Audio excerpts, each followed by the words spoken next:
북한에 있을 때는 한국이 어리라는 건 상상도 못했고요. 저는 탈북을 결심하고 탈출하지 않았습니다.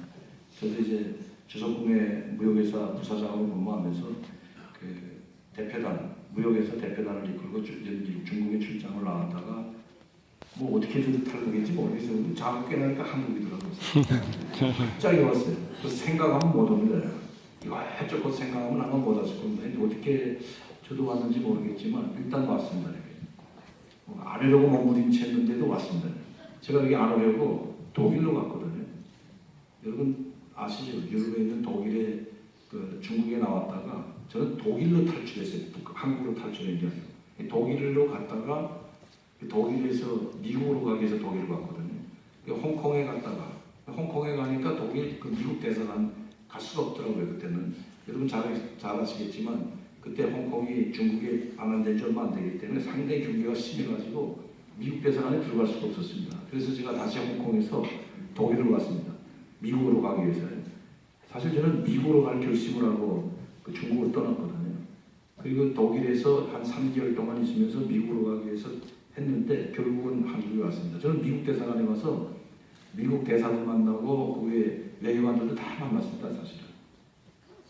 이제 북한 핵 문제 때문에 그때 상당히 긴장할 때인데 여러분 잘 아시지만 북한 핵 문제가 93년도 터졌거든요. 1차 핵위기. 그 93년도 4월달에 1차 핵위기가 터졌는데 아직까지도 해결이 안 되고 있더라고요. 그러면 빨리 해결 될 줄 알았는데 그 안 될 줄 알았으면 차라리 우리 여기 날 뻔했어요. 저는 이렇게 오래 걸릴 줄 누가 알았습니다. 그 다음에 제가 왔을 때 김일성 사실 94년도 7월달에 김일성 갑자기 죽었거든요. 북한 사람들도 그렇고 저도 그렇고 야 이제 북한 김일성 죽었기 때문에 오래 가지 못하겠구나 다 이렇게 생각했거든요. 그런데 뭐 오래 가더라고요. 또 김정일이가 또 죽었어요. 야 이번엔 좀 달라지겠지. 근데 또 김정은이라는 또 지도자가 나타나가지고 또 잘 또 가고 있더라고요. 참 그럼 어떻게 돼서 북한은 계속 잘 유지가 됩니다. 그래서 지금 제가 탈북한 지도 25년이라는 세월이 흘렀습니다. 아까도 말씀드렸지만 이렇게 시간이 오래 갈까? 저는 금방 없어질 줄 알았거든요. 여러분 잘 아시겠지만 소련의 나라가 해체되지 않았습니까? 소련 때문에 지구상의 사회주의 국가들이 다 생겨났습니다. 약 한 50개. 지구상에 약 50개의 사회주의 국가들이 생겨났는데 아직도 뭐 몇 개 나라는 남아있죠.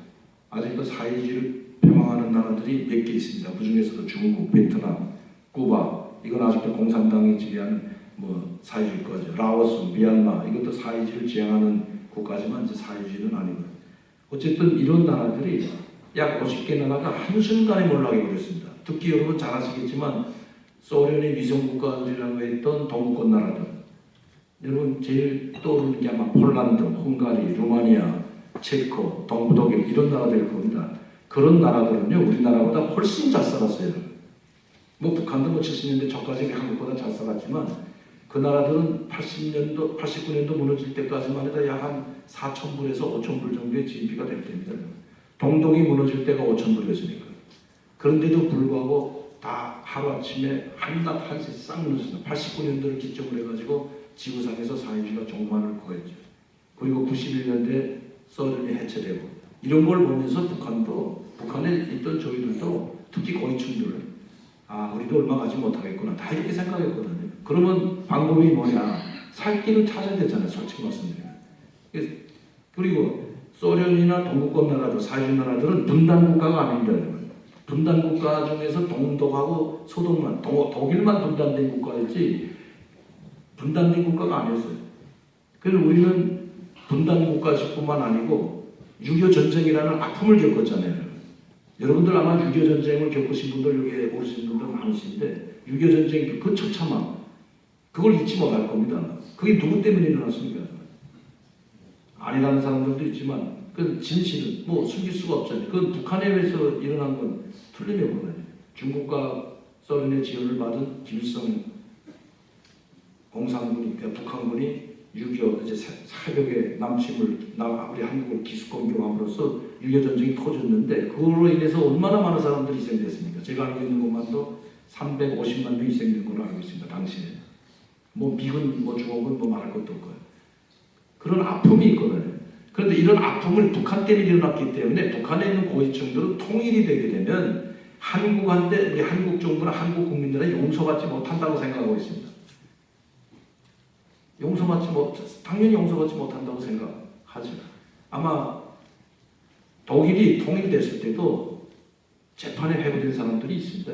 다는 아니지만 뭐 비밀경찰에서 사람을 한 5천 명 정도 사살명령을 내렸던 소독 국경을 넘을 때 동독과 서독의 국경에서 그 국경을 넘을 때 사살명령, 그러니까 총으로 사살해도 좋다는 명령을 내렸던 비밀경찰하고 에리히 호네커 이런 사람들은 결국은 재판을 받았거든요. 형사재판을 받고 감옥에서 다 죽었잖아요. 그렇기 때문에 북한도 누군가는 책임져야 된다고 생각하고 있습니다. 북한 자체 사람들, 특히 고위층들이. 북한도 상당히 고위층들도 상당히 불안이 많이 떨어져. 아, 이제 우리도 끝나겠구나. 그리고 그 1차 핵위기 때는 그나마도 미국과 이제 스위스 제네바 협정을 통해서 간신히 벗어났습니다. 그래서 제가 뭐 탈출한 건 아니지만 그래서 저는 우리 가족을 구원하겠다 이런 생각을 가지고 미국 행을 결심했고 그러다 이제 한국으로 오게 됐습니다. 한국 정부에서 독일에까지 와가지고 제가 그 남북 한반도 평화 정책이나 대북 정책 꼭 필요하니까 한국으로 가자 해가지고 제가 저를 엄청 설득했어요. 그래서 저는 원래 올 때 한 달 있기로 하고 왔습니다, 여러분. 몰랐죠, 여러분? 이제 아까 우리 시간이 없기 때문에 저에 대한 모든 탈출기는 이 책에 다 써놨습니다. 제가 어떻게 돼서 하나님을 그랬고 어떻게 돼서 탈출하고 한국에서 어떻게 생활했고 북한에 지금 핵 문제가 어떻게 가고 있고 다 얘기해놨어요. 여기다 다 있습니다, 여러분. 근데 제가 한 달 있기로 하고 왔어요. 한 달 있기로 하고 탈북자 없습니다, 탈북민. 한번 손 들어보라고 탈북자 한 달 여기 있기로 하고 많다. 저는 한 달 있기로 하고 한 달 동안 어디 있냐? 호텔에 있었습니다. 호텔. 3만 명 탈북자 중에 아마 한 달 있기로 하고 호텔에 한 달 동안 있었던 사람은 저밖에 없을 겁니다. 그만큼 제가 이게 알려고 하니까 저를 한국에 데려오기 위해서 한 달 동안 있으면서 한국 사회를 보고 당신이 싫다고 하면 떠나겠다 하면 미국이든 독일이든 어디든지 보내주겠다.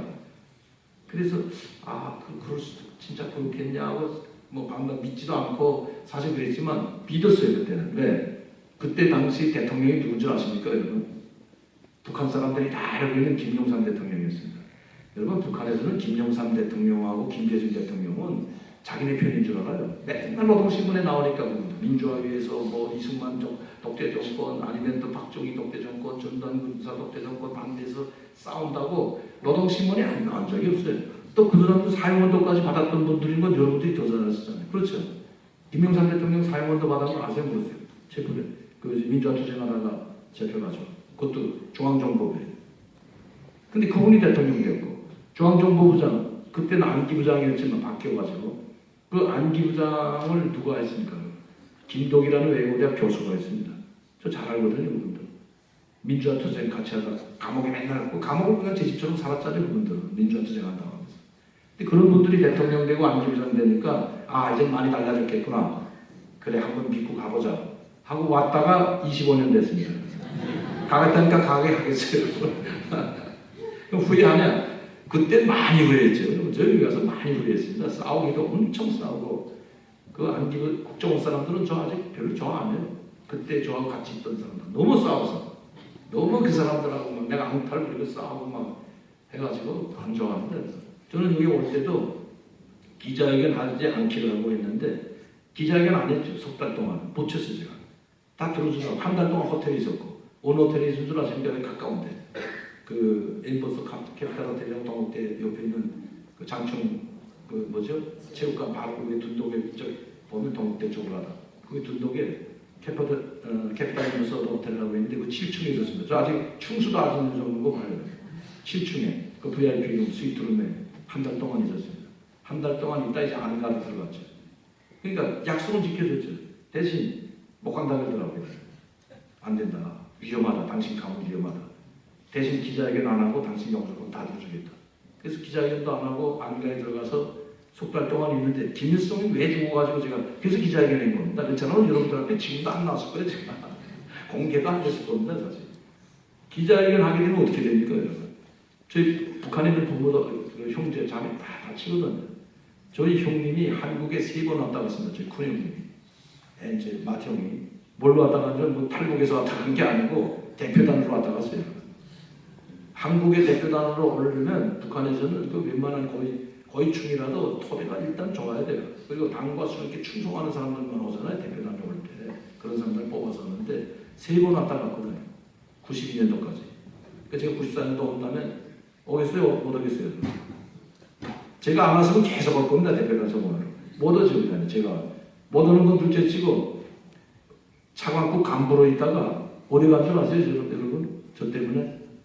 지방에 추방은 안 됐지만 하수도 사업소 노동자로 나가서 인분 두고 있습니다. 인분. 진짜는 데요.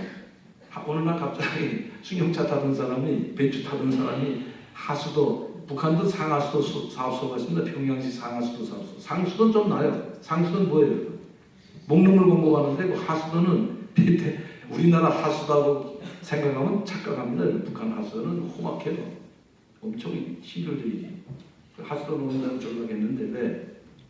제가 기자회견 한 다음에 기자회견 석 달 동안 안 하고 있다 김일성이 갑자기 죽었잖아요. 그리고 김일성 죽고 나서도 한반도가 뭐 평화체제로 가면 좋은데 한국 정부가 북한하고 갈 때까지 가는 상황이 벌어졌어요.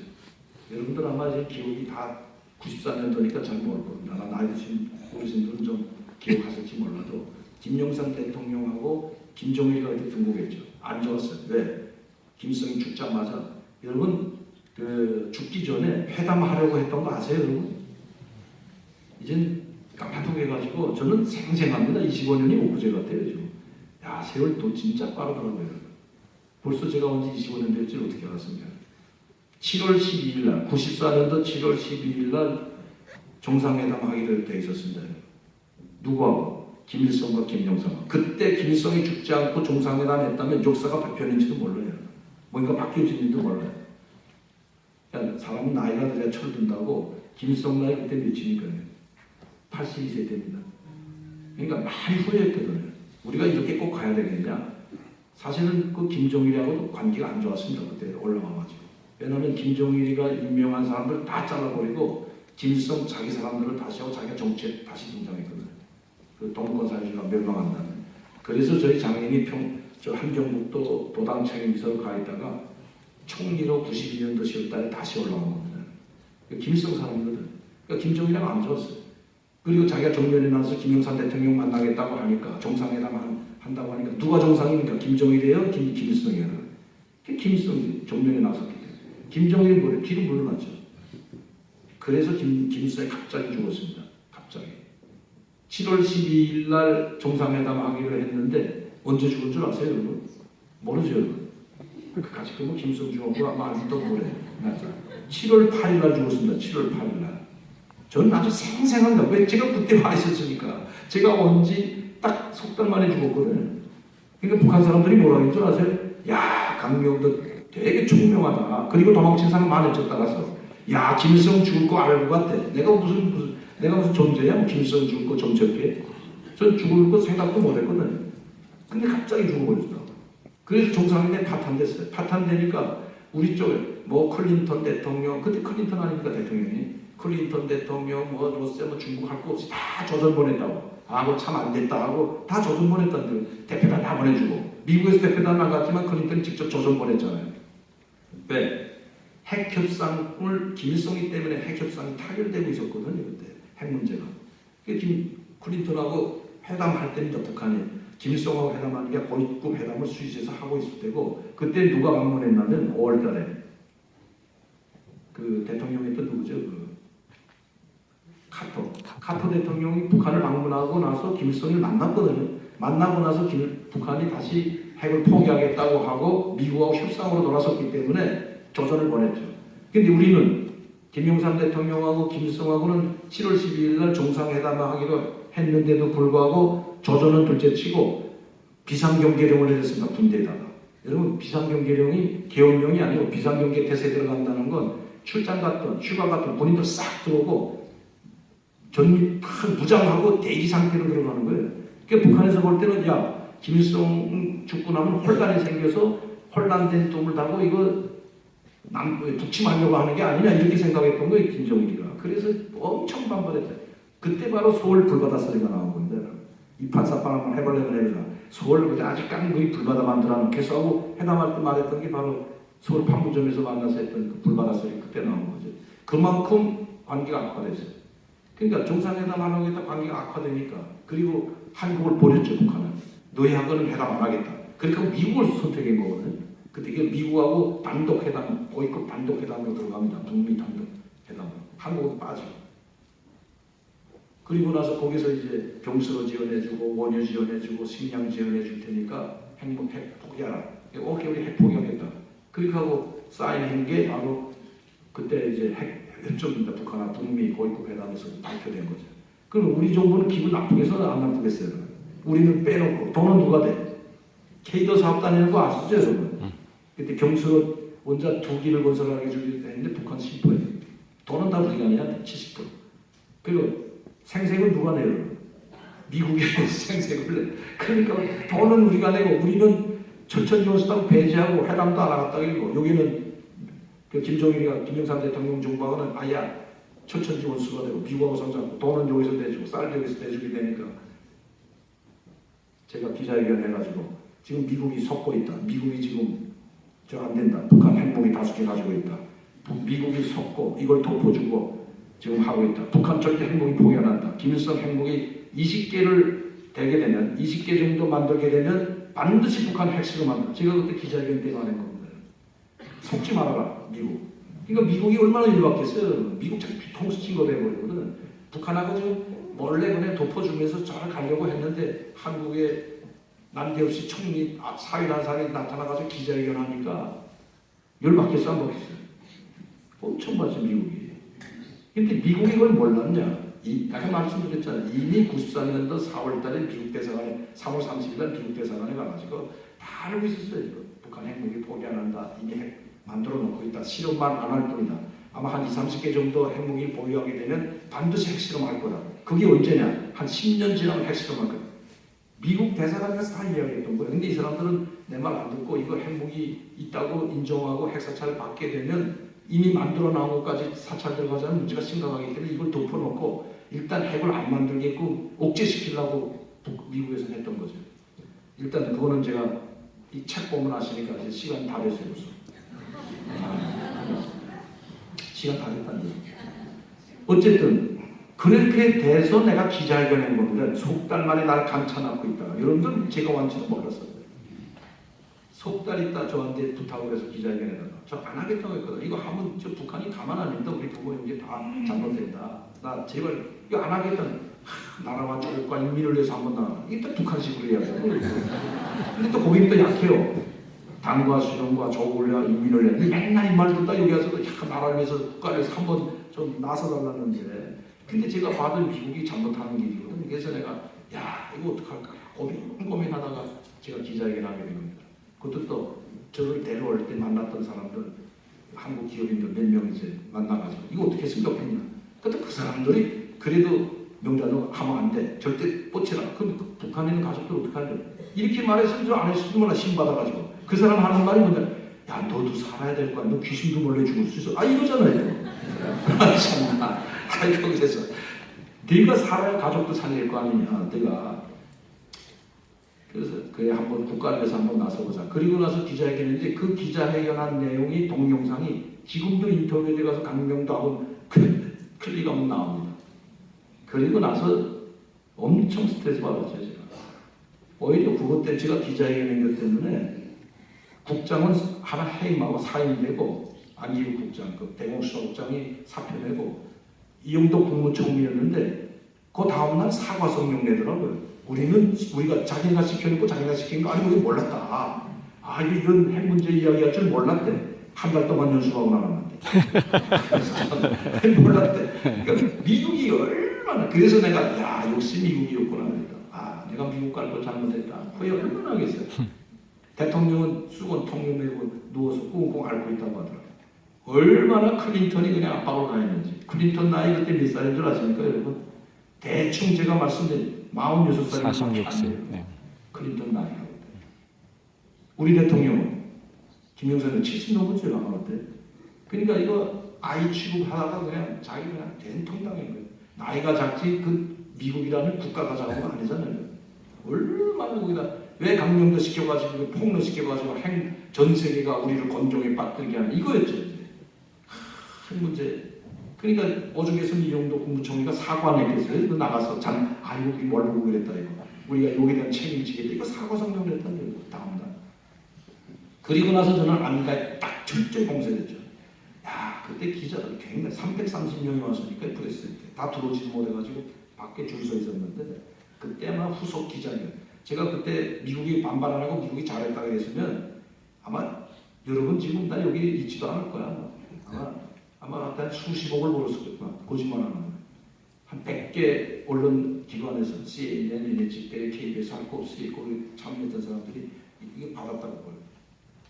계약하고 있었다는 걸 안 집었냐. 나 다음에 북한이 어떻게 핵무기를 개발했고 어떻게 핵을 5개 보유하게 됐고 어떻게 북미 회담이 잘못됐는지 이거를 조목조목 말해야 되잖아요. 내가. 그거는 이제 기자회견장에서 말 못하니까 이제부터 받겠다. CNN 얼마? 5천만 원. NHK 얼마? 1억. 이게 받고 있었다고 그러거든요. 그게 그냥 싹 다 단절되고 그냥 저는 안가에서 한 발짝도 못 나왔죠. 그럼 스트레스 받겠어 안 받겠어요? 부모 형제는 아니고 고통 속에 빠지게 만들어놓고 나는 한 발짝도 못 나고 완전히 그냥 6개월 동안 꼼짝 못했다. 모든 기자들이 날 찾아다니죠. 이거 도대체 그러니까 가짜다 그랬단 말이에요. 이거 슬쩍 한번 총리상 갔다고 기자해놓고 몇 년 못하게 하니까 인터뷰 못하게 하니까 못했다. 왜? 또 나가서 이제 후속 조치 계속 인터뷰해서 모든 전 세계가 떠들게 되면 북미 회담이 파탄되거든요. 그때는. 그래서 못하게 된 거예요.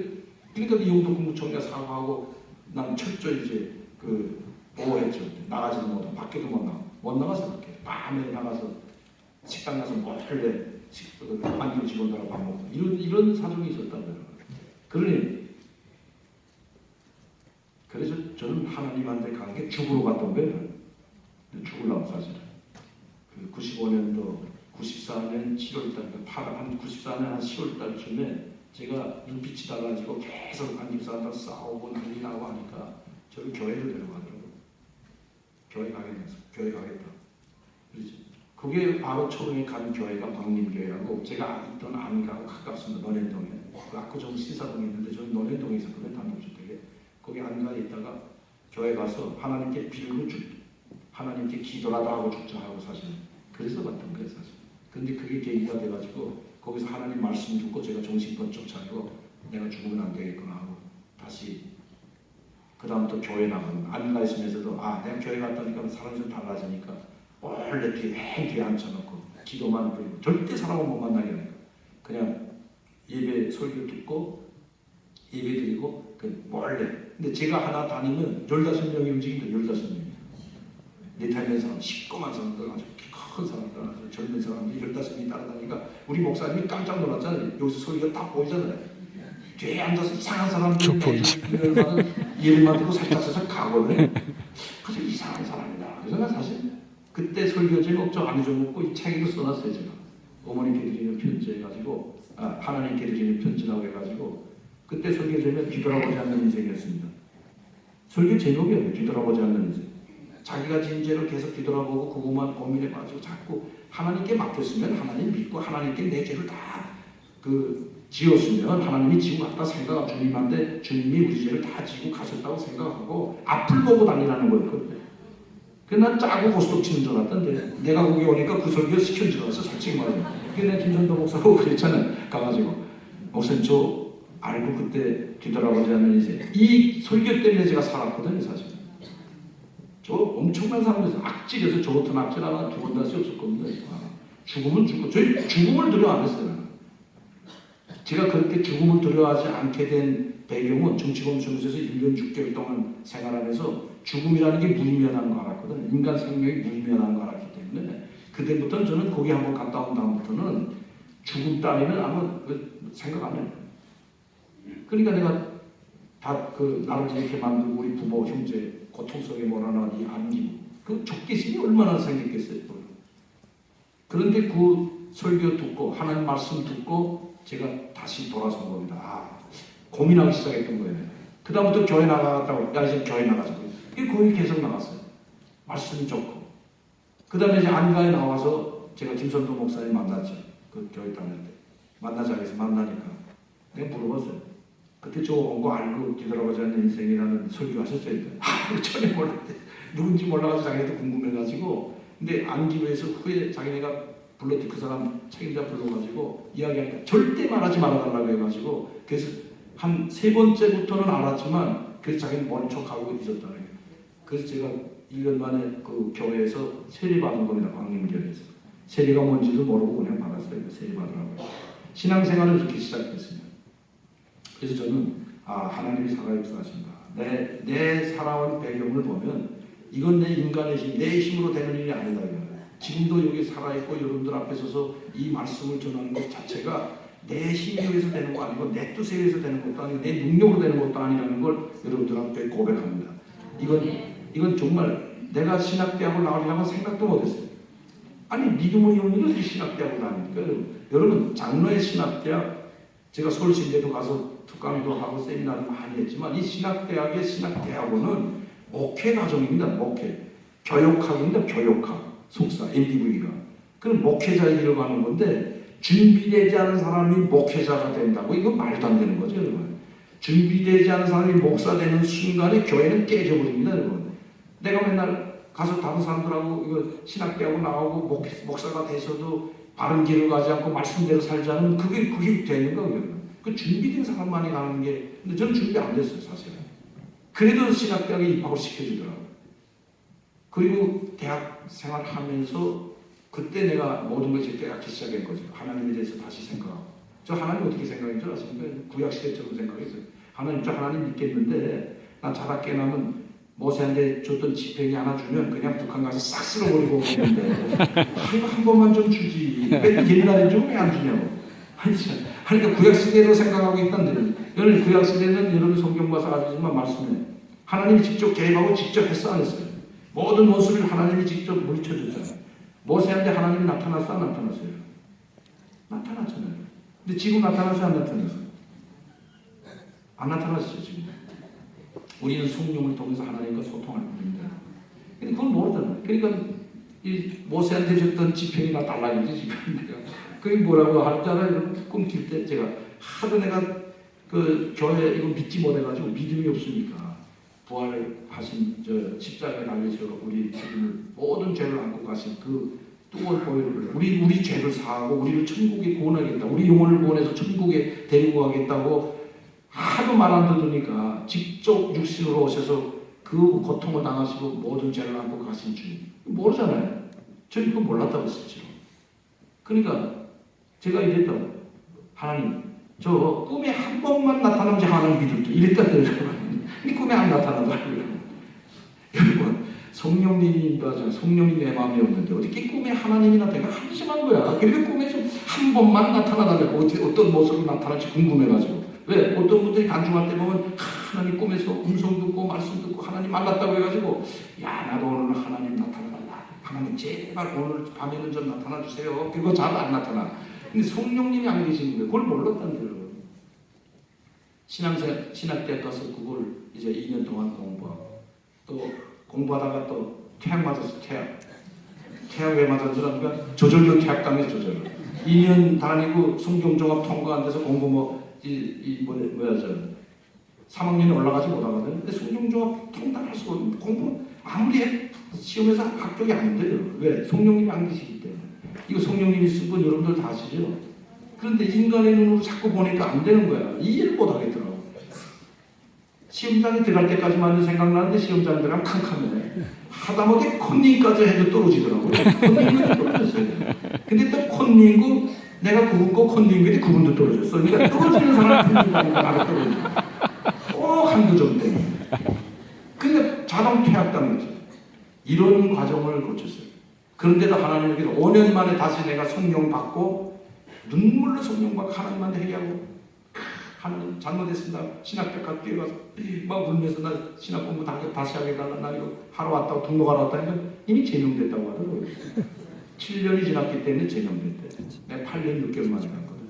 막 싸웠잖아요. 하나님 공부하라는데 난 제명시켰다고. 다른 대학도 아니고 하나님 공부하라는데 제명이라는 게 말이 되냐 이거. 북한식으로 생각하니까 저희는. 근데 학교 규정이 그렇게 어쩔 수 없다고. 돌아서면서 또 또 하나님 욕해보면서 내가 이렇게 눈물로 회개하고 다시 공부하러 왔는데 하나님 이거 야 하나님 이거 여기까지구나 나 이거 여기까지 했죠. 그래 가면 난 내 잘못 아닙니다 이제. 내가 이랬다고 대학교로 다시 돌아가면서 이거 내 잘못 아니다. 나는 열심히 하려고 회개까지 하고 눈물하고 공부하러 왔더니 나 잘라버렸는데 이거 내 잘못 아니지 않냐. 나 이제 이 집 안 가겠다. 그리고 그냥 평신도로서 선교 얼마든지 한다. 나 북한도 구원하고 용원도 구원하고 인민위해서 일하겠다. 그렇게 하고 오늘 와서 그래도 열받더라고요. 잠이 안 와요. 근데 그 다음날 전화가 왔어. 빨리 오라고. 그래서 가니까 통지서 한 번 했더니 내가 받아보지 못한 거 이것저것 다 때려주고 1년 6개월 빼주더라고요. 그래서 내일 가서 오늘 등록하고 곧 2월달인데 등록하고 공부하라고. 근데 또 성경조합 통과하면서 또 이게 문제가 또 됐어요. 성경조합 어떻게 할까?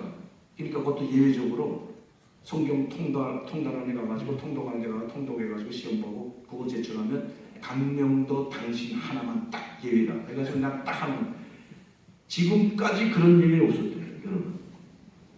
그러니까 그 왜 예외를 줬을까? 내가 잘나고 뭐 해서 예외를 줬을 그게 아니라 하나님이 선택하시고 하나님께서 끝까지 그냥 안 해줬으면 좀 좋았겠는데 하는 생각도 있었거든, 솔직히 말하면. 그런데도 안 놔주는데 여러분들 하나님이 안 놔줘요. 필요한 분은 안 놔줍니다. 이 대학을 졸업했잖아요. 그 대학 졸업하고 신앙생활 열심히 하다 보니까 이용로 목사님도 만나게 되고 선교사로 다시 파송받고 여러분들 앞에도 소개되고 전번에는 여러분들 앞에서 파송 예배를 드리는 그런 영광을 받았잖아요. 하나님 살아 역사하시는 여러분 하나님 살아 역사하시는 알고 나처럼 신앙생활 하지 마세요. 저는 내가 그 말해요. 저처럼 절대 신앙을 하나님 보고 모세한테 줬던 지팡이 달라고 하지 마세요. 열심히 하세요. 성령 충만한 신앙생활 하지 않으면 성령님 내 마음속에 성령님 안 계시면 지금까지 한 신앙생활은 말짱 버려요. 25년 지난 게니까 5년 동안은 제가 성령 받고 있으니까 괜찮은데 20년 동안 그 세월 아까워 죽겠어요. 그때 성령 받았다면 그때 제가 몇 살인 줄 아세요, 여러분? 야, 막 미치겠어. 35살인데.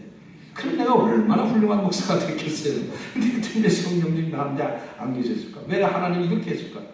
하나님이 다 뜻이 있습니다. 하나님이 저는 다 뜻.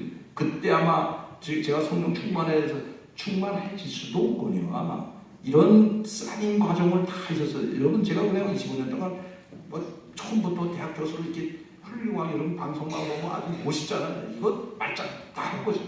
엄청난 고통에서 25년 동안 그 고통이요, 여러분. 내가 다 말하자면 후에 간중 10시간 주면 제가 다 말할게요. 중국에서 헤매고 다니고 여기 한국에 왔다가 또 신앙 또 버리고 또 중국 가고 또 가족 구원하러 간다고 다니고 아유 근데 그거 그 광야에서 20년 헤맨 거예요. 간단히. 그리고 나서 내가 뭔가 깨달음을 얻었어요. 제가 땅 6,000평도 있었어요, 여러분. 고향에서 있어요. 지금도 제가 고향에 살지만 놀라지도 않는데 땅 6,000평이 엄청나요. 지금 있을 것 같아 없을 것 같아. 한 6년 전에 다 팔아먹었어요. 사기도 다 팔아도 먹고 다 없어졌어요. 그거 있으면 그것만 지키고 있었으면 제가 신앙생활 안 했는지도 몰라요. 더 안타까운